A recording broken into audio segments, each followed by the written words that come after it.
Hello, everyone. Welcome. Happy Thursday evening to all of my homies. All of my homies in the chat on Rumble. Rumble.com/Hayley is the only place you can watch this show in full. And then we can, interact in the live chat. So if you're watching on X or on Facebook, come on over to the good side. The water's fine. Everyone's very nice. We're building a great community over here. So thank you to everyone who's tuning in tonight. I've got a big show for you. Biden's border crisis is still wreaking havoc on American citizens as more innocent lives have been taken by an illegal alien. It's the worst kind. It's so frustrating because it's all preventable. Also, the Democrats are flipping out over President Trump's East Wing flip that's coming out of his own pocket, as well as the pockets of private donors, not taxpayers, but they are going to investigate. And I'm calling out the massive hypocrisy. Also, a heist at the Louvre was pulled off thanks to lacking security measures and security cameras that just didn't cut it. Maybe they've got the same ones that Manhattan Correctional does, because I've heard something like this before. Also, I've got Silverlock contributor and former Secret Service agent Scott Bryson joining me for tactical detail. Inside that mysterious hunting stand where Air Force One lands in Palm Beach, the potential mass shooting that was thwarted at Atlanta's airport, and a mom that jumped into action to save the lives as a school bus burst into flames. So all of that and so much more on tonight's episode of Nightly Scroll. Let's get into it. Tonight, I want to play you this video footage, this dash cam footage of a driver, an illegal alien driver, who is driving a big rig and crashed into multiple vehicles in Ontario, California. Watch this. Exclusive dash cam video, which is now the subject of Crashes several into law enforcement 4 cars, investigations. 5, It shows the moment a 6, red semi-truck 7. plowed into a number of vehicles on the westbound 10 freeway in Ontario just after 1 p.m. yesterday. Horrible. The CHP told the LA Times the driver of this big rig is a 21-year-old man who is now under arrest on suspicion of driving under the influence of drugs. A total 8 vehicle crash, 3 people are dead. And what's more frustrating is that this is another case of senseless deaths that could have been prevented. So Bill Malugin over at Fox broke this late last night, and here are some of the details on this illegal alien. So we can pull up his post from Twitter where he shows the photo of the guy and also says this, breaking, per multiple ICE sources, I can't even pronounce his first name, Jashanpreet Singh, the semi-truck driver that was suspected of killing 3 people in a DUI crash on the 10 freeway in Ontario, California yesterday, is an Indian illegal alien who was caught and released at the California border by the Biden administration in March of 2022. Great. So ICE is placing a detainer request on him, and here is what he looks like. And this is the crash that took the lives of 3 innocent people. Just horrible. And you can thank President Joe Biden's open border for this. You can also thank California Governor Gavin Newsom, who came in with the assist, handing a CDL to an illegal alien. You can't argue that these people are here for a better life, that they crossed the border, they're able to get in here under a President Biden administration where they let just anyone in willy-nilly. I guess they don't really background check these people. They just are allowed in, and they are allowed in on asylum claims, and then, they come here to kill. Because these people don't speak English, they can't read road signs, and they're a danger to society. And this man specifically chose to drive under the influence of drugs. So he takes out 8 cars and kills innocent people. These illegals can take their asylum claims and shove it up their asses, because their asylum, shouldn't be a death sentence for innocent Americans. There won't be an asylum to escape to if these people turn the United States of America into wherever they're fleeing. And I don't know what the road rules are in India. I'm not familiar. Maybe it's totally cool to get high and mow into 8 people, but we don't do that here. But I can speak for normal people when I say, if you don't have plans to assimilate when you get here, just don't. And if this crash reminds you of a similar crash that took place in Florida? Well, it's because it is very similar. We'll play this video here. This took place just a few months ago when another Indian national took the lives of, again, 3 innocent Americans after making an illegal U-turn. And yes, he was given a commercial driver's license from Gavin Newsom, and he drove all the way to Florida to wreak havoc over there. And it's not just Gavin Newsom, it's Kathy Hochul in New York, issuing driver's license to people who have no names on them to undocumented people. So make no mistake, the Democrat Party now stands for violence and lawlessness and stupidity. And these are the same bozos that are holding up the government and payments to our military to give these lawless people health care. They hate us. Now, the liberals are also crashing out over President Trump's renovation of the White House and the East Wing, which is projected to cost $250 million. I think when it was first announced, it was around 90. So they've upped the ante a little bit. That can happen. But the project is being funded by completely private donors instead of taxpayer dollars. This is all according to the White House. And it's supposed to be a new ballroom that is going to be an extension of the East Room on the East Wing. And it's expected to be able to hold up to 650 people, although President Trump has teased that it may hold more than that, almost 1,000 people. So this ballroom is an improvement. It's going to improve the White House's ability to host. And this doesn't just benefit Trump, by the way. It's going to benefit all of the presidents that come after him because as it stands now, they normally have to put up tents or other temporary structures when they host large events and large amounts of people because they don't fit in the White House as it stands. So this seems reasonable to me. But liberals have a huge problem with this. They've insinuated that anyone, thinking of leaving the White House would never renovate it, which is crazy because a lot of presidents renovate. But they're fueling these conspiracies that President Trump is just going to be a dictator and he's never going to leave office. But they think that this is some kind of a pay-to-play scheme. So here is Hakeem Jeffries claiming that he is going to investigate this. Listen. Any executive authority. And more likely, this is part of what Donald Trump has been doing since day one of his presidency, running the largest pay-to-play scheme in the history of the country, and probably soliciting donations from people who've got business before the United States government. And all of this is going to have to be investigated. It will. All of this will have to be uncovered. It will. And these people are going to be held accountable. No matter how long it takes. That's going to be the reality of the situation. And that's our warning to all of these people participating in this scheming to manipulate taxpayer dollars and, of course, to destroy the people's house. The White House belongs to the American people. It doesn't belong to Donald Trump. Final question. So he's going to investigate what? Then he falsely claimed that this is going to be, put on the taxpayers, which it is not. This is coming out of private donors' pockets. He also claimed that this is the people's house and Donald Trump is just destroying it. Yes, it's a demolition to then make it look very, very nice. That is how you do renovations. But here's what Hillary Clinton had to say. She posted this on X, and she essentially this is the same line of thinking, saying, it's not his house, it's your house, and he's destroying it.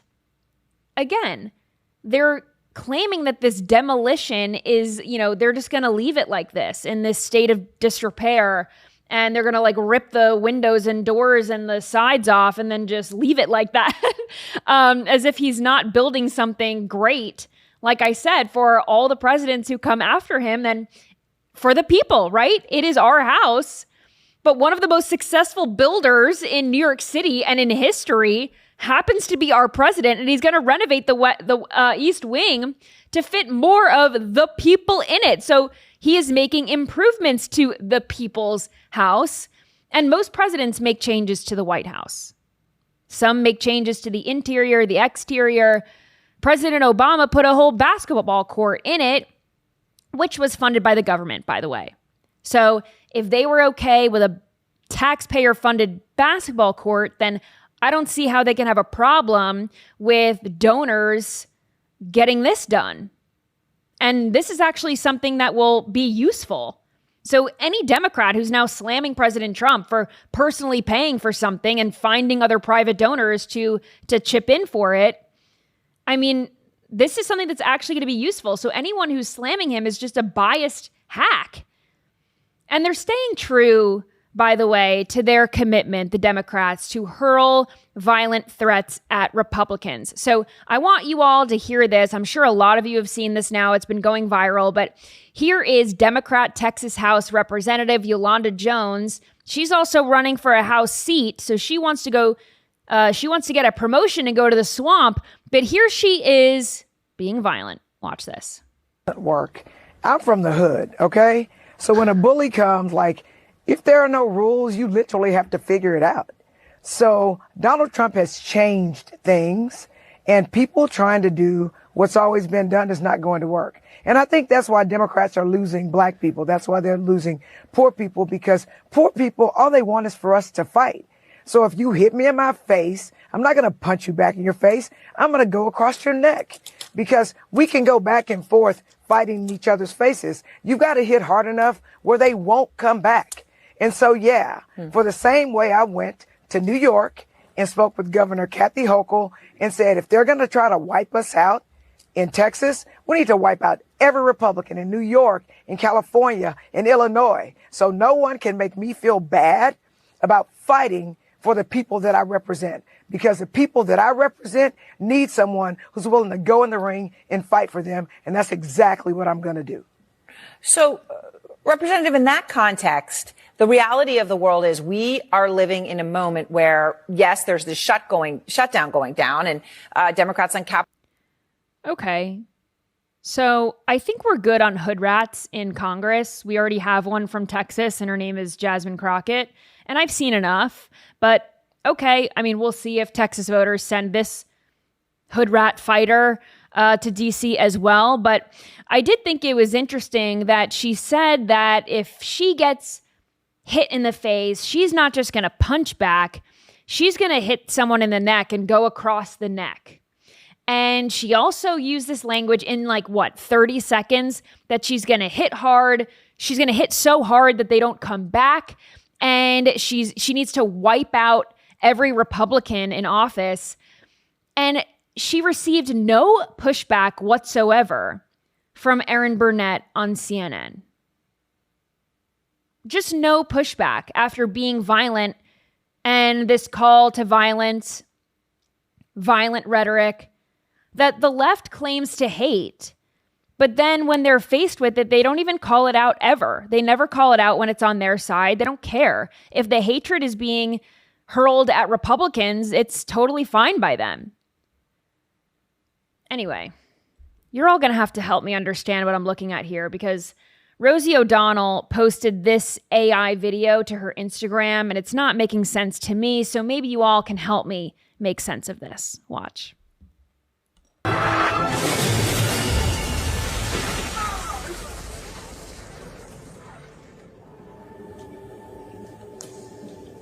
Now the White House is burning. I don't know. I don't understand. I'm MAGA. I know a lot of other people who are MAGA. We're not violent. And I don't know anyone who wants to do harm to the president or his cabinet or the White House. And at the end of that video, it was like, history repeats itself. Are we going to let them do this again? I mean, don't you think for Rosie O'Donnell to post this on her Instagram, and she hates Trump so much, she's upset that MAGA voters were going to do harm to President Trump? This whole thing doesn't make sense. Why would MAGA people be... Is she trying to insinuate that MAGA people that voted for Trump are going to come to their senses one way or the other kind of thing? That makes no sense because they're winning. To be violent after they come to their senses, I guess. That's not very characteristic of MAGA voters. The poll shows that like they're getting exactly what they voted for. It's like the Democrats project a lot of the time where they're the violent ones and they think that we're the violent ones and they think that we're the ones spewing violent rhetoric and hate speech and all this stuff, and it's them. They claim that we're racist, and then they're the ones with text messages that are being unearthed that are racist and whatever. It's just very odd. People in the chat are saying she wants us to turn into her side. Consider the source, crazy white liberal. They are evil, we are not. No, she's taking like January 6th. The chat's going too fast. I couldn't read it, but yeah. I'm just struggling to figure out the overall theme to that video too. I mean, it sort of was. It's like a let them eat cake, like, you know, January 6th vibe where people are, you know, breaking into the Capitol building, except this time it's Trump and we're all gonna light the White House on fire because I don't know. And it's the right. It's the right that's doing it. It's like all MAGA that's turning against MAGA. Odd. It's just so odd. I don't know. I don't get it. Anyway, another case that isn't sitting right with me is this Louvre heist. Masked burglars were able to break into the famous museum on a cherry picker on Sunday morning, and the burglars are still at large. And I think the Louvre might have gotten the Manhattan Correctional Center special when they installed their security cameras, because the security cameras didn't cover the entirety of the museum exterior. You'd think that that's something that would be important when you're housing the most expensive art pieces in the world and the crown jewels. And one camera where the thieves broke in was turned the other way. How convenient. Where have we heard this before? Where have we heard this before? I'll let people in the chat. See if anybody guesses in the chat. I'll let you all guess where we've seen this before, where the security cameras were just conveniently not working. There's a lapse in the CCTV footage. Yes, Epstein. Well, anyway, people in the chat are saying that it's definitely an inside job, that this is Epstein. Yes, that was the how in I was making. The famous museum in the world, one of them, right? How does that happen? Great question. So there was only one security camera in the area where the thieves parked, and then they mounted this like cherry picker lift next to the window that they broke into. How are there not security guards outside questioning, hey, what are you doing? Do we have routine maintenance? Are you guys window washers? Like, no one's asking any questions. So anyway, the security camera that was supposed to be, facing the right way was facing the wrong way. So the security guards monitoring the screens, they're completely oblivious to this crew of burglars that were able to get up onto this cherry picker and break into the room that had the uninsured French crown jewels in it. And the burglars just took off with their loot worth $102 million. And the craziest part about all of this is that it only took them 7 minutes.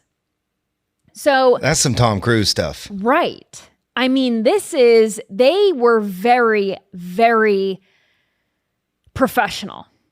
This isn't just people that thought, hey, wouldn't it be funny to try to rob, the Louvre. This is calculated.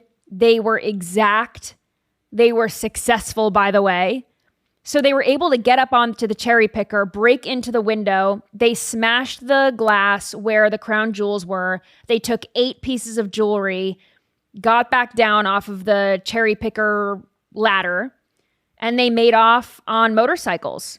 And the French government, I don't understand how these kinds of crown jewels were not insured, by the way. That's another aspect of this that I'm not really understanding. You just give it over to a museum and I guess they think the security's good enough that they don't have to worry about it getting stolen.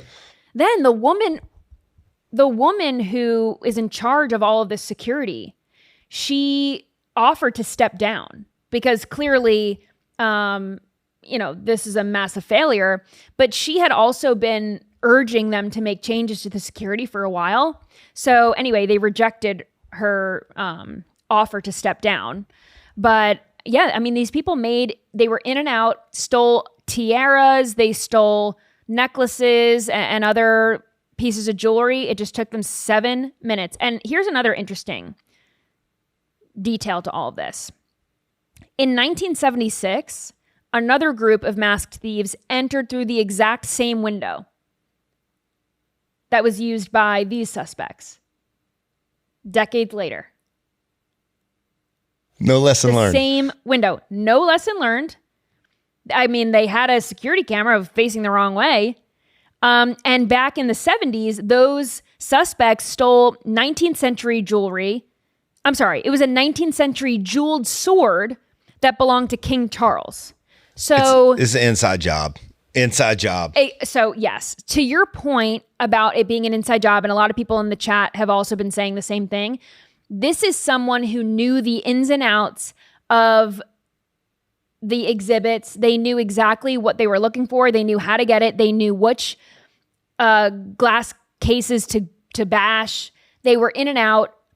It is crazy to me that you're able to set up a cherry picker and no one asks you any questions. I feel like if I set a cherry picker outside, I'd have 18 cars asking me what I was doing. I mean, what? You can't just do that, but I guess you can. But authorities have found a helmet inside as well as a pair of gloves that are being tested for DNA. I mean, who knows? These people could be anywhere by now. They could just be anywhere. Like, they had helmets on, they had masks on, but again, they were wearing what looked like yellow construction vests. So that's another thing where that should make you stand out, right? Like if you're wearing something like that, but it's also so common. Like how would they be able to tie one vest to the right vest? Yeah, you're just hiding in plain sight. But I'll tell you, in 5 years, this is going to make a killer Netflix documentary. Oh, 100%. And I can't wait. It'll take them like 2 months too. There's probably already an AI book on Amazon written about the whole thing. But anyway, I've got Scott Bryson coming up in just a second. But first, I want to tell you about Blackout Coffee. Let's talk about real convenience without sacrificing quality. You already know I am a huge fan of Blackout Coffee. But if you are like me and need that caffeine fix fast in the morning, their coffee pods are a total game changer. These are not your average grocery store pods. Blackout pods are packed with fresh roasted bold coffee made right here in Florida, and they work with those single serve pod brewers. It is fast, it is easy, and it is actually delicious. I love all of their flavors. I don't start my day without it. And some nights we're here late. Sometimes we tape multiple shows in one night. Did you know that? TV magic. And sometimes I need a little extra Blackout coffee. So not only do I drink it in the morning, I drink it in the afternoon. Sometimes I drink it at night. It's so good. I can't get enough. So it's not bitter. It's not stale. So if you're in the morning and you're running out the door, you're, in these back-to-back calls, you're trying to get your kids dressed and off to the bus, you just pop in one of these coffee pods and you're going to have a great cup of coffee in just seconds. So the best part is they ship nationwide. So no matter where you live, you can have Florida fresh coffee at your door in days. Just head to blackoutcoffee.com/scroll or use code SCROLL at checkout for 20% off your first order. And Tactical Detail with Scott Bryson kicks off right now.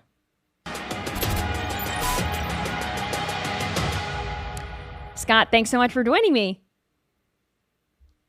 All right, so I want to get to this Secret Service investigation into this hunting stand that, the Secret Service found this suspicious hunting stand, and it's right by where Donald Trump exits Air Force One at Palm Beach International Airport.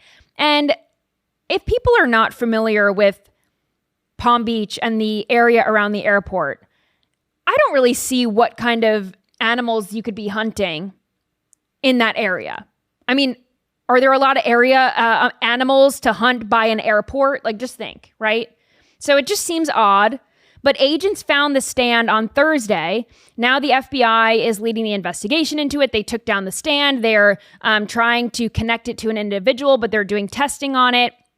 But the Secret Service was able to handle this before it became a problem. So I want you to break down what this investigation entails, what we're looking at here.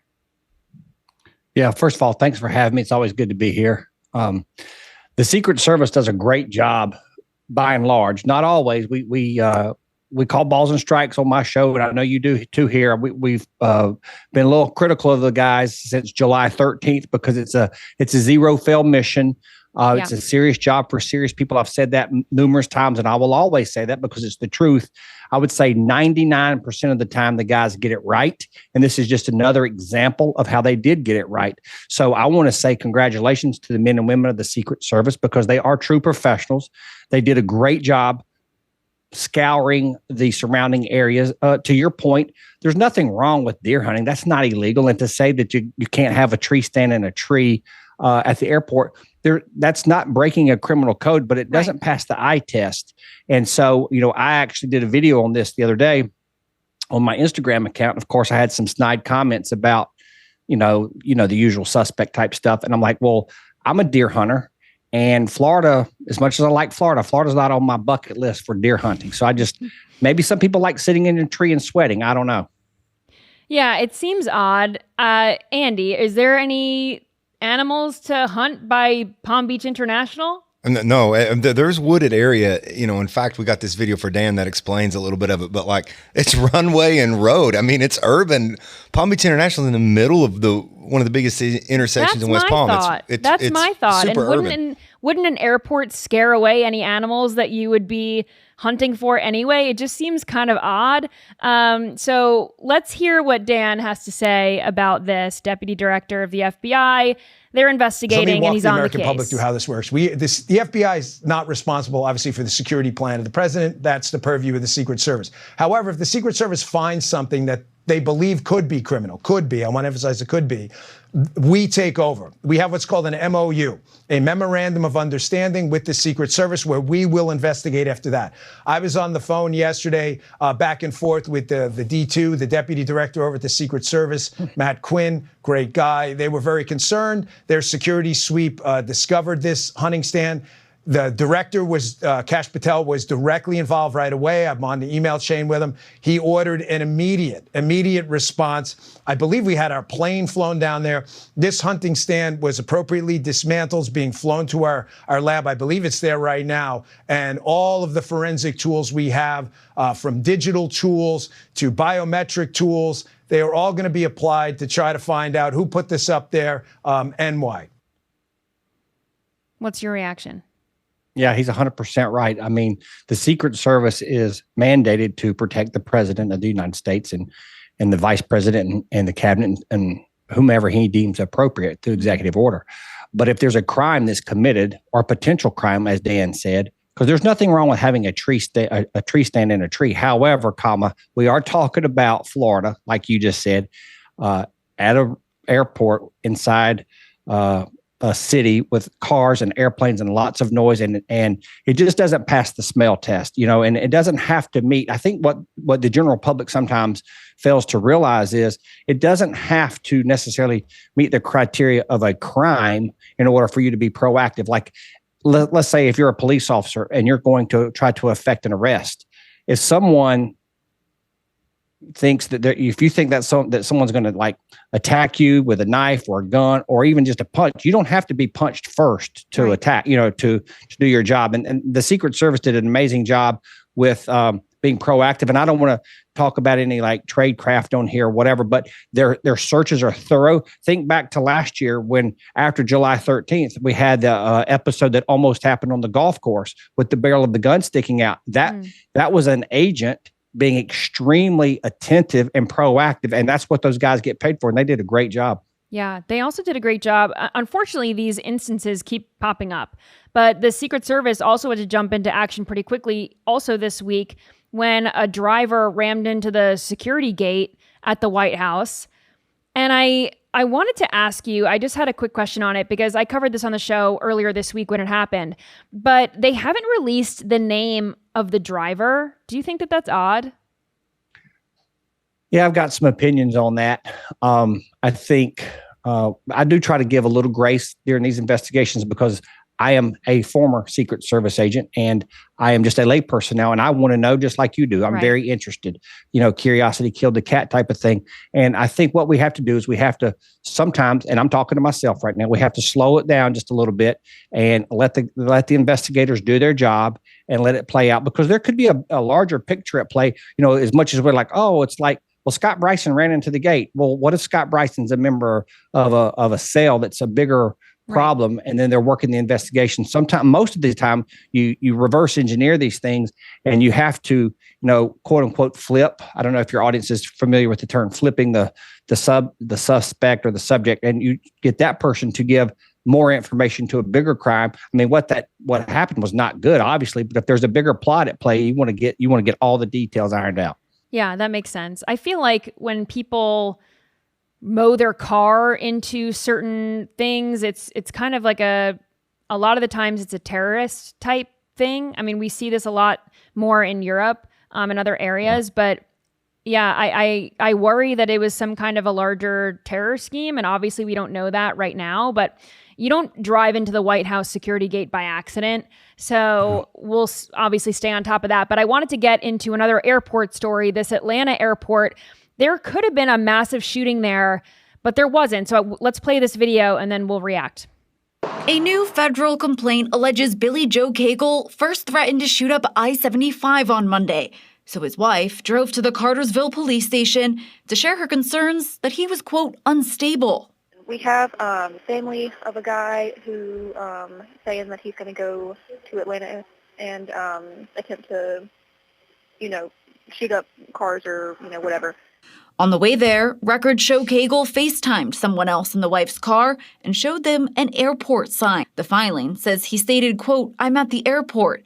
I'm going to go rat-tat-tat," and ended the call abruptly. They believe that rat-tat-tat mimicked a gun shooting sound. I got a call from our city about a male headed to the airport threatening to shoot up the airport. Within 15 minutes, Atlanta police officers located Cagle at the airport. I'm just here. What I heard. And took him into custody. He now faces 3 federal charges, including attempted violence at an international airport and possession of a firearm by a convicted felon. Well, I, for one, am grateful that this man's family stepped up in this case, because a lot of these mass shootings, especially school shootings, the people who are the perpetrators are a little weird, they're off. And then, you talk to the family members after and they're like, oh yeah, he was a little weird, or oh yeah, he had mental health problems or whatever. And it's like, you let him, leave the house with a gun, you left, it's one of those situations where you wish that these people had family members like this guy who would step in and try to, prevent something like this from happening. Yeah, no, that's a really good job. I mean, I know it's a tough thing to do to call in on your spouse or a family member, but kudos to that lady for doing what she knew was the right thing. I mean, we talk about this in politics all the time, right versus left. I mean, it doesn't matter what your political affiliation is, your skin color, your sex, your relation. If there's something bad, if there's criminal intent at foot, you have to act right now. And I don't know what was this whole case has got me just baffled. The fact that the guy was going to go do something. Thank God he didn't do it. I mean, I don't want the audience to get me wrong. I'm so glad he didn't do it. But why in the world would you get on FaceTime and say all these things and then drive that big truck and then have a gun but not use it? I mean, thank the good Lord he didn't do that. But I think it was a very good I think they captured the guy within like 15 minutes because they had put it out a bolo and they had his picture, which was really good. The communication was good. We know that communication is the key. It's either going to save the day or it's going to be your breaking point. I think that the communication between the interagency communication was good. And again, my heart goes out to these family members, but thank God she did do the right thing. And then we're not going to a bunch of funerals right now. So good for her. Yeah, it could have been really, really devastating. So I'm grateful as well. I want to go into this next video. There was a store clerk who was stabbed. Thankfully, she was okay. She was able to call 911 for herself to get help. Watch this. Guy just whacks her. What's your take on this? No, she did a great job. It just really upsets me. I know we talked about this a little bit today. I wish these jokers would do something like that when when a real man's around. Of course, there was no one around. I mean, this is because they're cowards, and let's say what it is. They're beta cowards, and it's evil that's manifested itself in human form, and it just pisses me right off. I feel so bad for this young lady, but she did an amazing job. She stayed calm. She was lucid. She knew to, I mean, a lot of times people don't even know how to dial 911. They're so out of it. They know what 911 is, but they can't even, your fine motor skills go away. So she did a really good job. I felt really bad for her too, because she was, I mean, you couldn't really hear the audio in the CCTV portion, but she opened the drawer. At one point, she had opened the cash drawer to like, dude, take it. It's like, I don't know what kind of store that was, but like, there's nothing in that store worth, fighting over. So she did a really good job. She was like, hey, here's the money, take the money. It looked like he was trying to get her to get into the safe. I mean, if you're going to rob somebody and you're a pretty low human being anyway, but then for him just to sucker punch her like that, I mean, that tells you everything you need to know about this guy. And I'm not for big government, and I'm not for digital ID and big tech and all that stuff, but these things do come in handy sometimes, and the CCTV was able to pinpoint this guy and get him captured. So thank God for technology when we need it, right? Yeah. It can be a good thing. And, I would just say to anybody out there that works in a store like this, maybe, it's not a bank or it's not a place with a lot of money. I still think that your employers should put in like panic alarms. If this poor girl could have maybe hit a panic alarm, and at least the cops could have been, I mean, she was still going to suffer what she suffered, but maybe they would have gotten there in time to apprehend him. So I would encourage employers, all kinds of small businesses, to maybe put in a panic alarm or something like that goes directly to the police department. They have CCTV and all this other good stuff, and that's good. But we need to help these people right now, because the cops are coming, but they can only come when they know to come. And she had to, wait and call 911 after all this stuff went down. It would have been nice for her to be able to hit a panic button, in the lobby. And one last thing I would say to anybody working in a similar situation like this, there was a pretty big counter right there. And again, I'm not blaming her at all. I'm not trying to victim shame her. I feel so bad for her. When he was coming around the counter, maybe pre-stage, and you're not going to have a lot of choices in there, right? Because it happens very quickly, but maybe pre-stage a chair, like a chair on a roller, like a really nice desk chair that rolls, and then roll that sucker. At least give him some type of obstacle that it's not going to stop him, but it's going to slow him down. And while you're pushing something at him, a chair, or throw a stapler at him. I know this sounds really rudimentary, but like throw something at him and then hop over the counter and run for the door. Yeah. Now, obviously, it's easier said than done from the cheap seats, and I'm by no means trying to say she did anything wrong, but I'm just trying to give your audience some things to think about. Like, I used to work in the schools as a school resource officer, and I would tell the front office ladies to put a can of soup. I think we talked about that on this show one time. A can of green beans or a can of soup or something in the drawer like that, so you could throw at him. Yeah. You're in an office like that, you can pick up something and throw at him. I know that's not going to necessarily save the day, but you're just trying to buy time to get out and get away. Someone in the chat said, don't have employees be working alone, which I think also could have helped this one woman if she was with someone else. Someone else could have called while she was emptying the cashier or whatnot. Yep. Also, like you said, different things that can help deter the person. My question is, if let's say, because this guy, it seemed like he had a knife. Mm-hmm. Let's say he had a gun. Would your advice be the same, to throw something at him and then try to jump over the cashier and run out? I almost feel like, you're a moving target. It's better off to run than to, be stuck in a corner, but I would fear like, oh, well, he's just going to shoot me in the back when I try to run away. Yeah. No, that's a good question. It's a tough one to answer, because there's just not a good cookie cutter answer. It's like everybody has that. I don't know when her spidey senses went off. It looks to me like she was alerted pretty quickly. I think the best thing to do in those situations, it's hard for guys like me to say, okay, hey, here's my wallet, here's my, comply and put my hands up. But if you've ever been on the business end of someone's pistol, it's a whole lot different, right?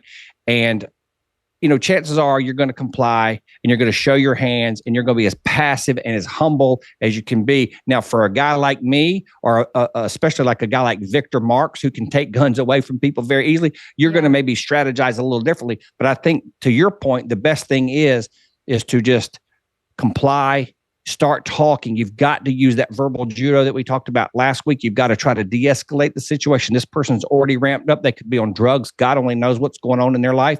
So sometimes just talking to the person can, and sometimes it won't, obviously. Right. But yeah, I think being being complicit, and just put your hands up, and then of course look for an opportunity to get out of there. But the problem was, a lot of these shops are set up where, there's a back door probably, but there's only one way in and one way out, and there's a big desk and all kinds of things. The poor girl didn't have anywhere to go.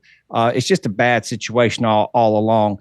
That's why we talk about this on your show. That's why we do the show. It's called Condition Yellow. We talk about it every week. Color codes of awareness. You have to stay alert. She was, in my opinion, I think she was very alert. Yeah. She just didn't have a lot of options. And so before you get to game day, which is when it's happening right now, you do the game planning we talk about, the war gaming. If this, then that, right? It's not always going to work.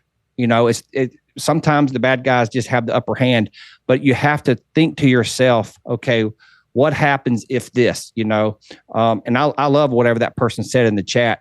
No one should be working alone, even in daylight, much less a woman like that. So, I think that these employers, I know there's a budget and everything like that, but we've got to take your employee safety into consideration too. Yeah, absolutely. And to your point about, I think a lot of people want to help a woman in need, right? When you say that the person who attacks or assaults a woman, I mean, they're a beta loser.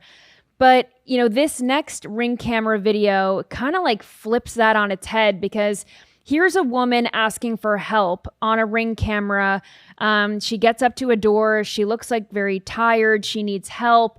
But I wouldn't necessarily open my door for her either. So let's watch this. Nope, absolutely not. So this is 4:24 in the morning. She rings the doorbell.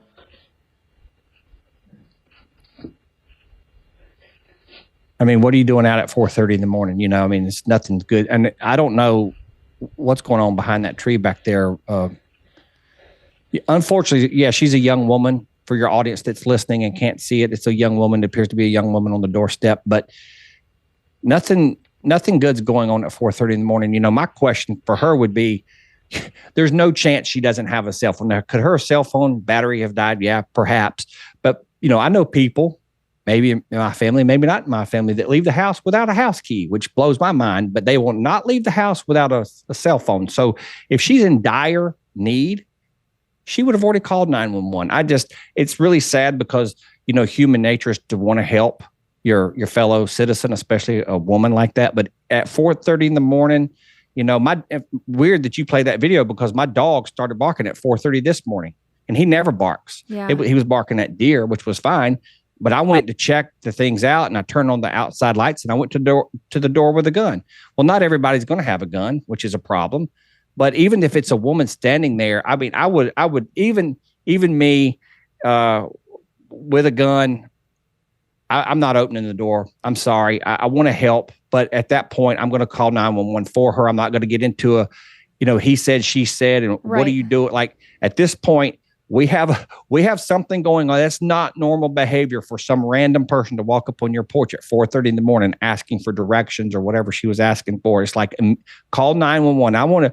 I really want to drive that point home to your audience. It's okay to call the cops. That's what they're here for. They want to come. You wouldn't believe some of the crazy nonsense that, people get called 911 for. So you're not bothering anybody. Do not be afraid to call for the cavalry.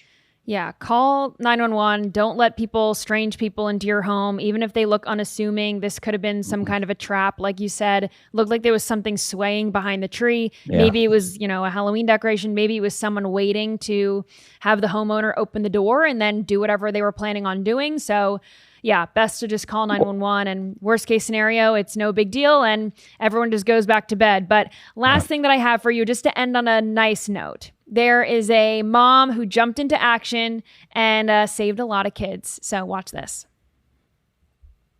Carrie had just stepped out to get her 6-year-old off the bus, but she immediately saw flames shoot out above the front tire and started yelling fire at the bus driver. She then went into mom mode. I think I was just so worried to get these kids off the bus, get the bus driver off, get everybody to safety. And then I think once we moved everybody down is when my heart was more pounding. The kids first gathered on her front porch. Some were shaking, others crying. They moved down the street and away from the burning bus. Then huge explosions, the tires blowing up. First the front right, then the left. After the fire was put out, the kids were all safe at home. And a couple of days passed, Carrie started really processing what had happened and realized how the outcome could have been much worse. About a week later, they all gathered to give the bus driver a thankful basket, and they surprised Carrie with one too. A lot of emotions just, keep coming up the more you kind of talk about it and, realize how amazing this community is. A terrifying ordeal with a good outcome, thanks to parents, neighbors, and friends.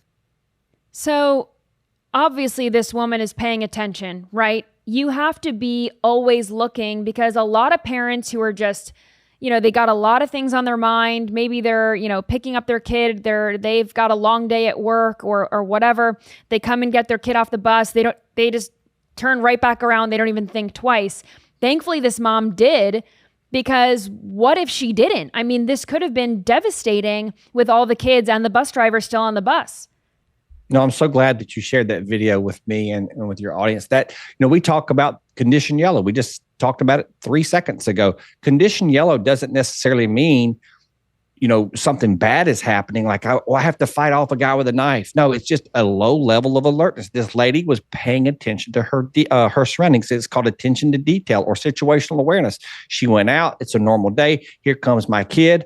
Holy moly, what's that? I mean, she did a fantastic job. I don't know where she lives or what the police department may or may not be doing for her, but she needs some type of civilian award. She did a great job, because had she just been, only concerned about her kid, we see it all the time on these. We saw it in Charlotte with the train incident. Like, people don't get involved. Like, people are afraid to get involved, so they just care about themselves. And I think that's extremely selfish.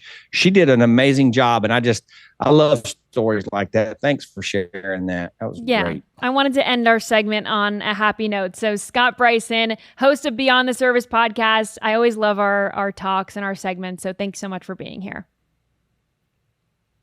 Thanks for having me. Tactical Detail every Thursday night right here on Nightly Scroll. I love talking to him about all these things. It makes you think about all of your surroundings and your situations. I'm much more alert now. My head's on a swivel, so I'm grateful for it. Let's get into some scrolling time.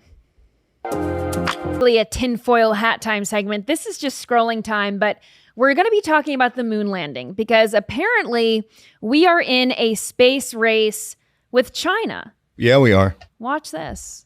I'll be damned if the Chinese beat NASA or beat America back to the moon. That's America's goal. Win this new space race with China.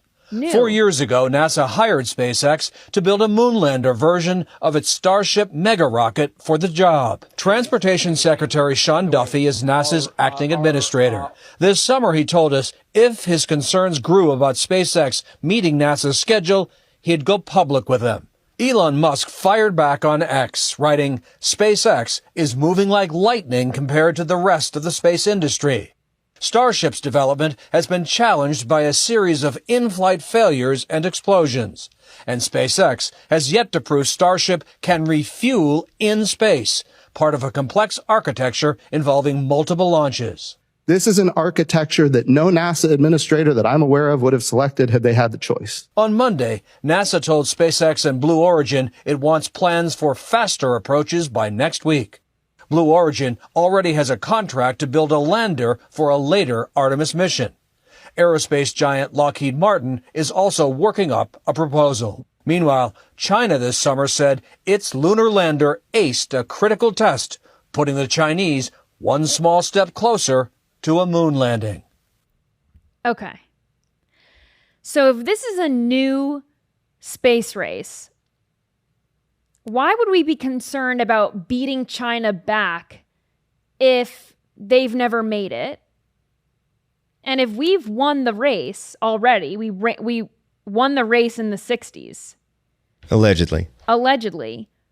Why? I mean, we can just point and laugh at anyone else who goes to the moon second, allegedly, because we've already beaten them by decades. Well, allegedly. the interesting thing about all this is that all of our proposed technology was supposed to be lost to get there. So it's a race to gain that technology back. It's a race to be the first to get that technology again. Right. So we're going to beat them for the first time. For the first time. Yeah.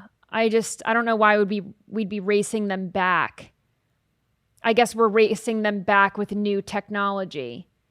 But, it's 2025 and we can't replicate the technology from the 60s. It's just like we totally lost it. Yeah, we lost it. Or we were never there in the first place. Okay.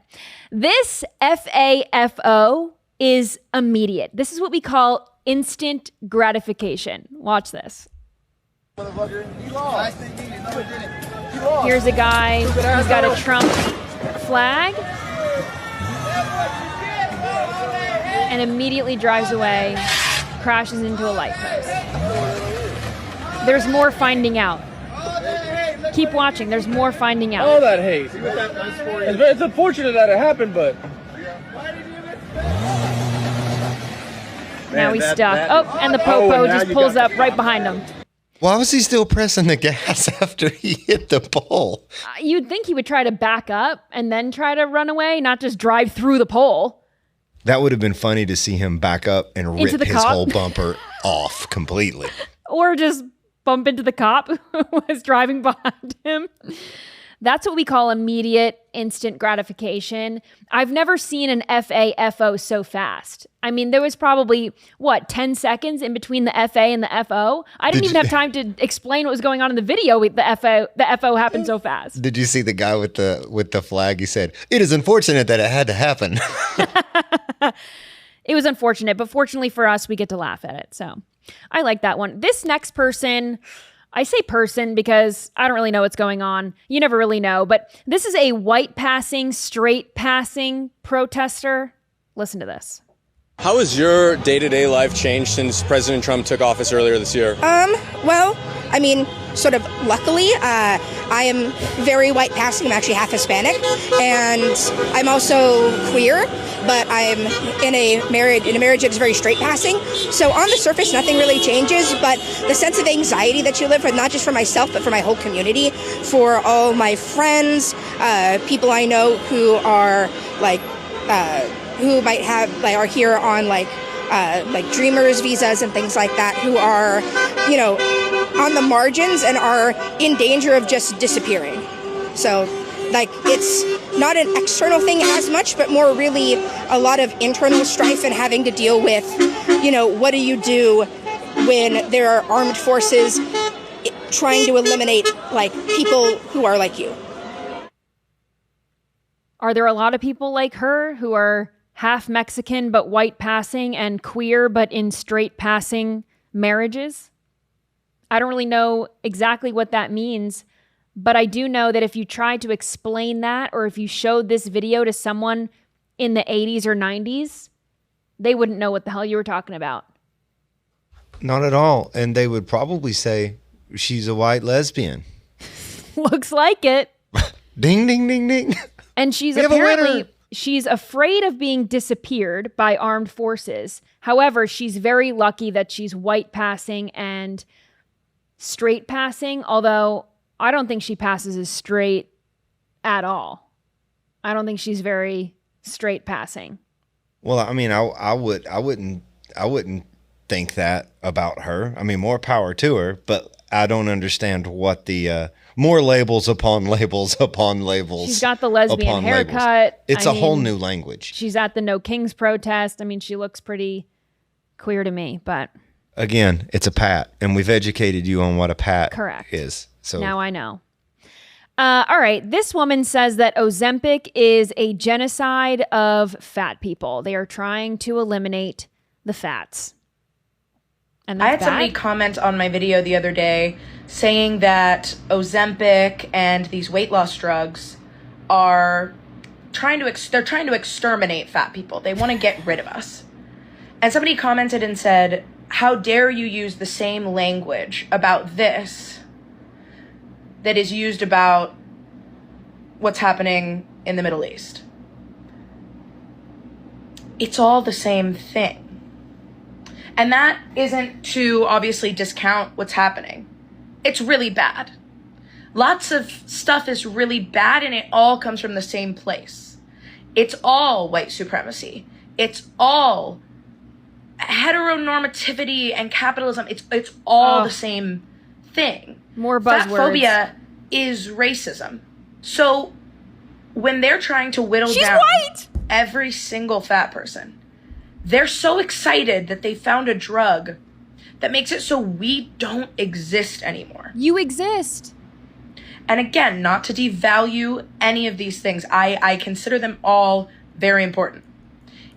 If tomorrow they released a drug that said, okay, we cured blackness. If you just take this pill, you can be white. And then the problem will be fixed. I think she just said the quiet part out loud. The blackness wasn't the problem. The problem was the system that ever made anyone think they needed to be anything other than what they are. Lots to break down here. But she's claiming that, first of all, she was trying to conflate being fat with the war between Israel and Hamas. Like, being fat is the same as the Israeli-Palestinian conflict somehow. Seems like a small stretch. I think I'd rather be a fat person in America than be in Gaza right now. I would if I had to pick. Concur. If we're talking about fat privileges, I think I'd rather be a fat person in America than live anywhere else. But when she says that Ozempic is this effort to exterminate fat people, why would that be a bad thing? Being fat leads to other comorbidities. It's not healthy to be fat. I think and I'm not, an advocate for Ozempic. I think that people should try to lose weight the natural way. But I don't think that getting rid of fat people is a problem. I certainly don't think that fatness or the fat genocide has anything to do with race, but she did bring in race because I think she was trying to get all of the buzzwords into the video if possible. So she claimed that this Ozempic genocide is also rooted in white supremacy. Again, this is a white person saying this, so I don't get it. Also, you don't have to take Ozempic. You can be as fat as you want. I don't understand is it what genocide can you just opt out of? Yeah. What is the defining of this is who I am? You've not always been fat. At some point you gain weight, you lose weight, you gain weight. It's motivation. Get off the couch, lose weight, be healthier. It's not fat people is not a definition of who you are as a human being. Quit acting like this. She also insinuated that blackness is something to be cured while also fighting against white supremacy as a white person. It's all just very Stephen Miller didn't write that speech. Yeah, no. This is just, it's victimhood. All right, well, I'll save these next two videos for tomorrow or next week. I think we'll end on the fatness. But thank you all for joining me. I've got a great interview on deck tomorrow night that you guys are going to love. So stay tuned for that. Rumble.com/Hayley is where you can watch Nightly Scroll. Make sure you're subscribed to the Bongino Report channel. Make sure that you like this video. Make sure that you copy the link and you send to a friend. If you don't catch us at 6 p.m. Eastern time, that's okay. You can watch whenever you want on Rumble or catch us on Apple Podcasts or Spotify. You can follow me at Hayley Caronia on Instagram, TikTok, Truth Social, and X. And I'll see you right back here tomorrow. Bye.